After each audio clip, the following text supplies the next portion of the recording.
In the early hours of a quiet evening, an entire family, 4 lives, was shattered. With roads locked down and a town frozen in fear, what unfolded inside one home would haunt investigators forever. It began with a frantic 911 call, reports of gunshots and screams cutting through the peaceful night. When police arrived, they discovered a grim scene. A family of 4, lifeless inside their own walls, victims of violence that seemed sudden and brutal. There were no signs of forced entry, no footprints in the backyard, no broken locks, no obvious intruder. It was as if safety had become a cruel illusion, shattered in an instant behind doors that once offered protection. Inside that home, love and fear lived side by side. Bedrooms still held traces of comfort, family photos, toys long abandoned, the soft hum of normal life decaying into horror. And amid that silence, the questions piled up. Police immediately locked down the neighborhood. Canine units swept the premises. Forensic teams dusted for evidence. And investigators wrestled with the same chilling truth, that someone had carried out this massacre and then vanished into the night. Detectives interviewed neighbors who reported nothing unusual, the kind of detail only repeated in the worst tragedies. A single car had passed by earlier that evening, but nothing to connect it. It was a mystery wrapped in grim normality. As daylight broke, the victims' identities emerged, revealing a family loved and admired in their tight-knit community. Parents committed to service, children with dreams ahead of them. The weight of the loss settled deep. With no suspects in sight, investigators tracked digital footprints, social media messages, phone records, visitor logs, but everything returned only silence. It was one of those nightmares where even the data refuses to speak. The lockdown that once promised safety now loomed oppressive. Schools closed, and parents watched anxiously through curtains, fearing that if violence struck once, it could strike again. The whole town was held hostage by the unknown. As the world watched from afar, the question remained: was this a targeted attack, a stranger slipping through cracks, or something more personal, hidden among those they trusted the most? As investigators began peeling back layers, they uncovered disturbing possibilities. Detectives turned their attention inward, focusing on those closest to the family.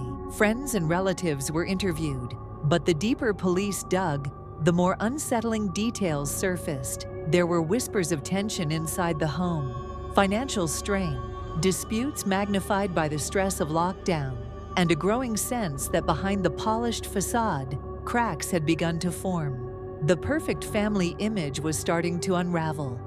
Evidence from inside the house revealed inconsistencies. The positioning of the bodies suggested more than one confrontation, not a single outburst. Forensic teams noted the absence of forced entry, meaning the perpetrator had been welcomed or had lived there.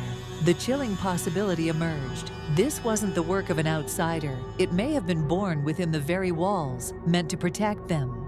The autopsy reports painted a grim timeline. Each victim appeared to have been attacked separately, one after the other, rather than all at once. This detail suggested control, not chaos, and pointed to someone who had both time and familiarity with the victim's routines. Investigators now believed this was not a random act of violence. It was deliberate, planned, and deeply personal. As the days passed, media coverage intensified. Headlines screamed of a lockdown family massacre, and the community demanded answers. Experts were brought on television to speculate. Was this the result of a mental breakdown, a crime of passion, or a carefully staged cover-up? While reporters built their narratives, detectives kept silent, piecing together fragments of truth.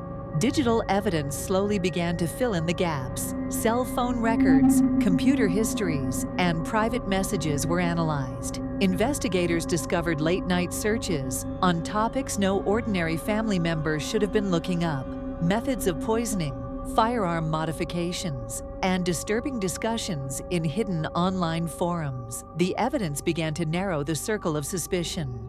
Tension in the town reached its breaking point when rumors leaked that one of the family members might have been responsible for the killings. The idea was unbearable for neighbors who had admired them for years. Yet, the more police uncovered, the clearer it became that someone inside the home had snapped under the weight of pressure, isolation, and hidden resentment. The horror was internal. One revelation shifted the case entirely. A handwritten note discovered in a drawer, never meant to be found. In it, a family member expressed despair, resentment, and an ominous reference to ending the suffering. The words were chilling, not just for their finality, but because they confirmed investigators' growing suspicion. This was not a random massacre, but a collapse from within. The final days of the investigation revealed the darkest truth. The killings had been carried out by a parent, someone who was supposed to shield their children from harm. Instead, in a moment of catastrophic breakdown, they turned their despair into violence, leaving behind devastation that would ripple through the community forever. The discovery was both shocking and heartbreaking. When authorities released their findings, the community's grief deepened into disbelief. Vigils were held for the victims, candles flickering in the night, as neighbors asked themselves how such darkness could exist so close to home. The case forced people to confront an unsettling reality that sometimes the danger isn't a stranger outside, but someone sitting across the dinner table. Today, the massacre is remembered not only as one of the most horrific crimes during lockdown, but as a stark reminder of how fragile family bonds can become under pressure. It's a story of love turned to despair, of protection transformed into tragedy. And though the investigation has closed, the echoes of what happened inside that home will haunt those who knew the victims forever. This case shows us how quickly a family home can turn from a place of safety into a scene of horror. Stories like this remind us that sometimes the darkest secrets hide behind closed doors. If this story shocked you, make sure to hit like, subscribe, and turn on the bell icon so you won't miss the next case we uncover. And tell me in the comments, what's your theory about how this tragedy could have been prevented?